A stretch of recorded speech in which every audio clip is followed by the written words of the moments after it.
It is 9 o'clock.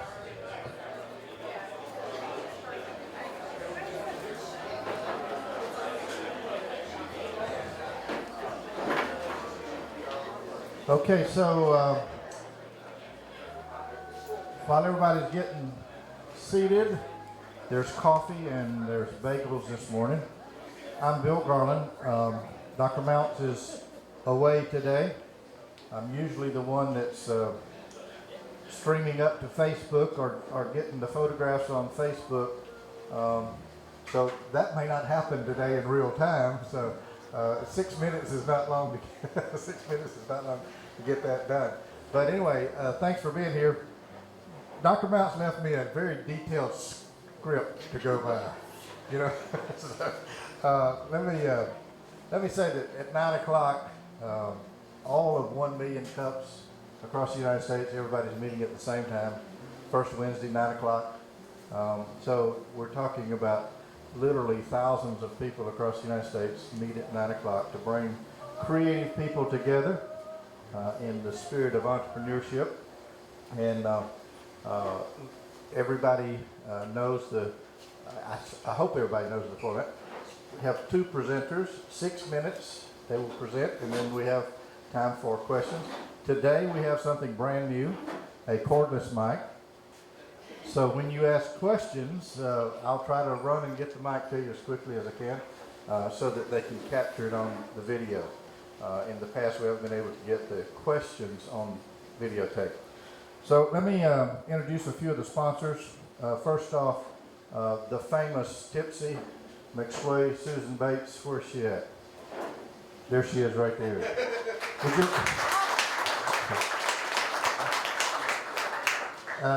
Thanks to her for providing this place. The bar is not open yet. Yes, it is. Oh, it is. It is. Are you kidding me? We're probably the only 1 million cups that meets at a bar. In addition to Susan, Rick Townsend from and the students at Golden Isles Career Academy also, who's doing the videotape with us. All of the past videos are available so that you can see those if you want to see yourself. No, but they are available. Bowman, he's probably already gone back to work. For the coffee, Wake Up Coffee. Also, let me say a couple of things for the people that help promote this: the Brunswick Downtown Development Authority, College of Coastal Georgia, Brunswick Glenn County Development Authority, University of Georgia Small Business Development Center, Brunswick Golden Isles Chamber of Commerce, and Golden Isles Convention and Visitors Bureau. So thanks to all of them that help get the word out. And once again, today, I think we have a sign-in sheet today because Dr. Mounts is not here and he likes to keep track and get information to you throughout the month before the next one. It's been full most every month now since about 3 months. So thanks to everybody that's here today. Let me see what I'm supposed to say next here. I think it's time to introduce our presenters. So we have the first presenter is Tammy Fluech. Did I pronounce that right? All right. And she is from TypeBird Creative. She is coming up. She'll present to you, and then you can ask questions after that. Welcome, Tammy, this morning.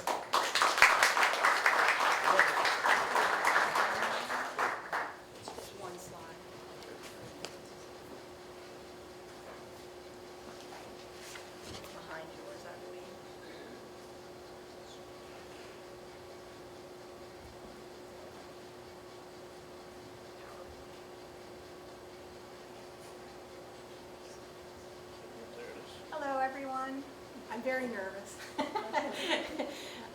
My name is Tammy Fluech, and I am a graphic designer. I own TypeBird Creative, and I specialize in branding for small businesses and nonprofits. My background is the nonprofit industry. I started, my first big job was at the Florida Museum of Natural History in Gainesville. Many of you may have gone there.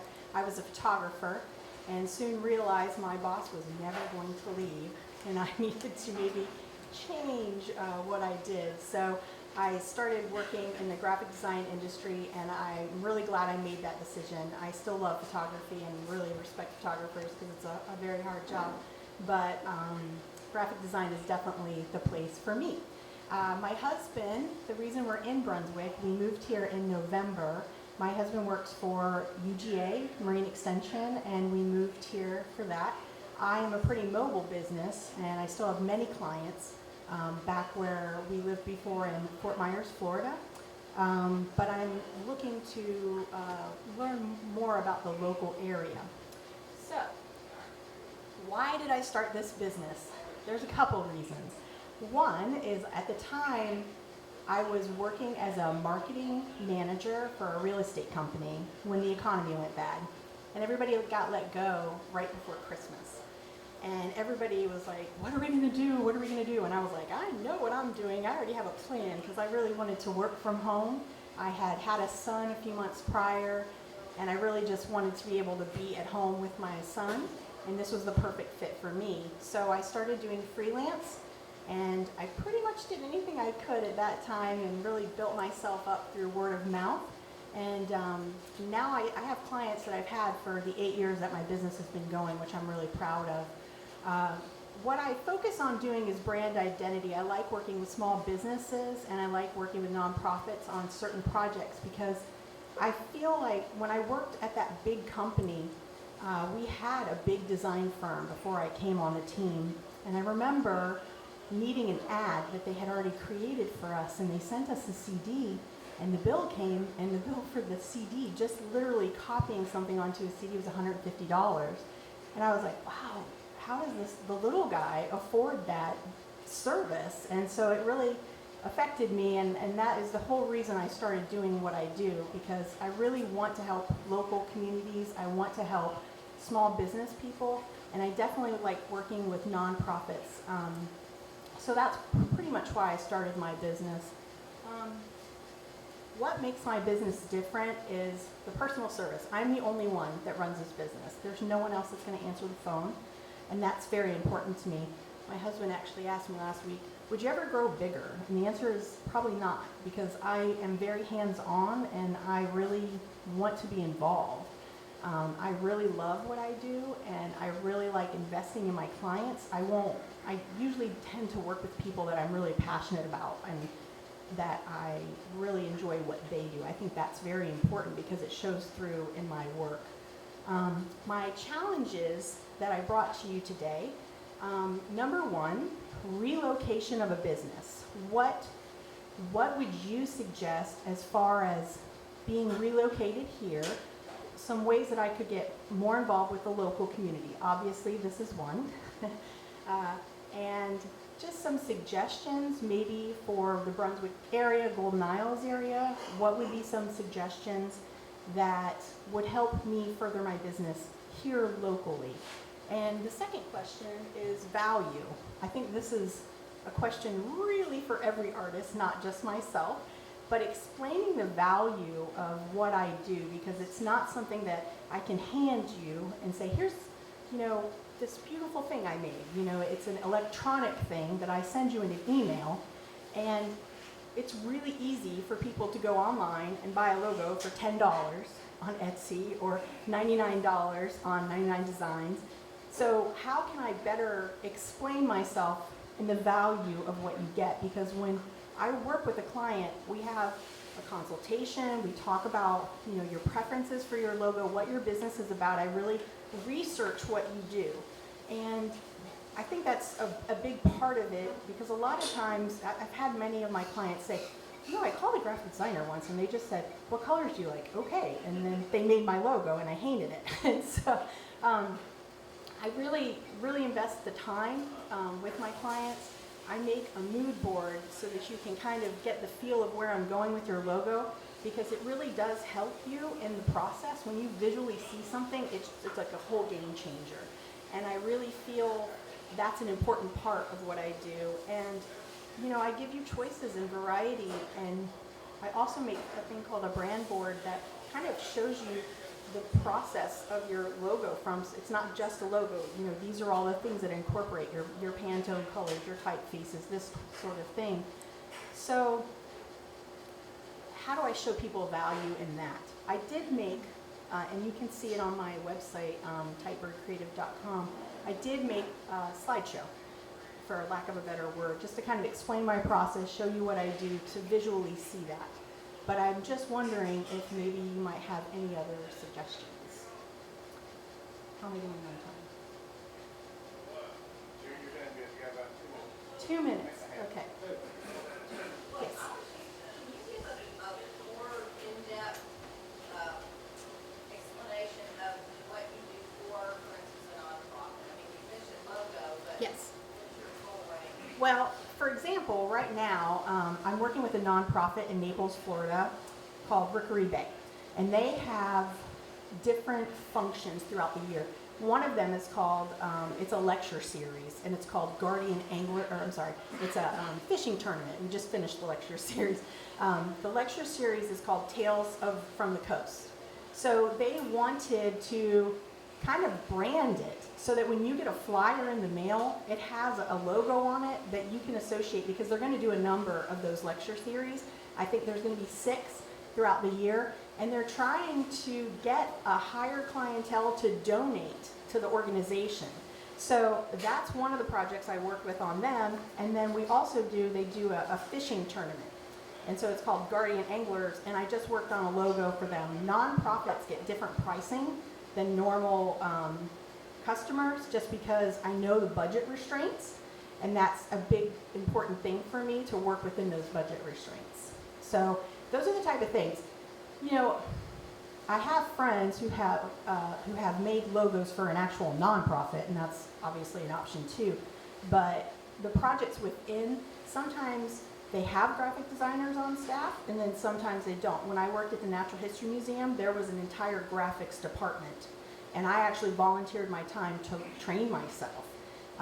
But sometimes you might have a marketing person that doesn't know how to work Illustrator or InDesign or Photoshop, and so then you're kind of stuck.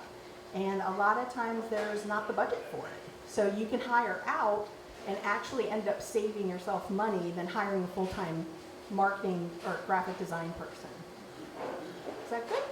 Good, okay. Actually, yes. Sure. What did he say? More than 6 eggs. Oh, you don't like my eggs? So this is a mood board. So when first I have a creative consultation, and then we kind of talk about where you're wanting to go. I tend to put everything up on a mood board, some typography choices, some color choices, just some branding ideas about where you're thinking about going. And then I start to work. This is the Guardian Anglers I told you about. You know, I draw things and I kind of put some ideas together, and I give you a few choices, and then we work from those choices. And then this is the one from Tales from the Coast. So the brand board gives you, like, this is a postcard design because they're going to be doing this lecture series. So I had to incorporate this art that's pre-existing, a woman who passed away. There's like 30 of these, and they love them. And so this is a challenge for me because I have to incorporate this and make it look great. But it really wasn't a challenge because they're so pretty, and so I was really lucky. I just give them a guide. So a lot of times, so say you work with me and I made this board for you. You get all the files on the board. So all of those little logos, you get those in what I call a toolkit so that you can use in any way you like. So for a nonprofit, perfect example, if you pay someone to do that and then you get those files, you can use those in-house. If you only have the capacity to do a Word document, you can still get a JPEG on a Word document or a PDF into, you know, the Word document. So that's where I think the benefit comes from. But I feel like if you work with a designer who knows, you know, a lot about graphic design and can give you exactly what you need, and know the files you need, because I think that's a really big thing. If you don't know the files you need, you could end up with a JPEG on a white background for your logo, and literally everything you do has to have a white background behind your logo. So those are the reasons. It's kind of like a wedding planner. I know that sounds really weird, but it's kind of like when you hire a wedding planner, they know all the stuff that you don't know because you're new to this. And so it's kind of someone who, we joke, a friend of mine and I joke, it's like logo therapy. You kind of have somebody to kind of walk you through it and, you know, that helps you understand. Is that good?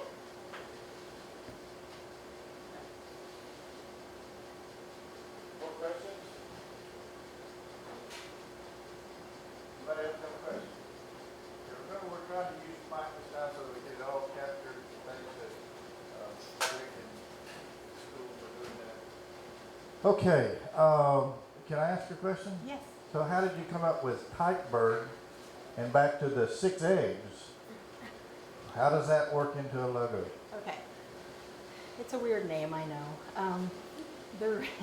I'm really obsessed with typefaces, and I really wanted the name Three Little Birds design. That's what I wanted, and it was taken. And so then you have to start looking. And a little tip for anybody who has started a business probably already knows this, but if you haven't, always check the domain name before you do anything. Because if you can't get the domain name and your social media links, it's not even worth your time.